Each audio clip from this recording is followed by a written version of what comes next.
सिंहाचा अभिमान. एकदा जंगलात एक मोठा आणि बलाढ्य सिंह राहत होता.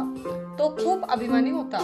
तो नेहमी इतर सर्व प्राण्यांना म्हणायचा, मी जंगलाचा राजा आहे, माझ्याशी कोणीही स्पर्धा करू शकत नाही. सिंहाचा हा अहंकार पाहून जंगलातील इतर प्राणी खूपच घाबरलेले असायचे.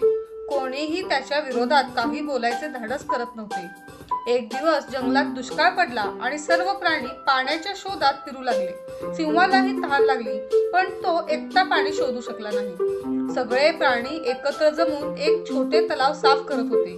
सिंह तेथे आला आणि मोठ्या गर्जनेने म्हणाला, हे पाणी माझं आहे, पहिल्यांदा मी पिणार. तेव्हा लहानशी ससा पुढे आला आणि म्हणाला, राजा, आपण खूप बलाढ्य आहात, पण आपल्याला हे लक्षात घ्यायला हवं की संकटाच्या वेळी सर्वांनी एकत्र राहिलं पाहिजे. एकटे असलात तर शक्ती कामाला येणार नाही. सिंहाला आपल्या चुकीची जाणीव झाली. त्याने सगळ्यांची माफी मागितली आणि सर्वांसोबत पाणी पिऊन समाधान मानलं. मला माफ करा मित्रांनो.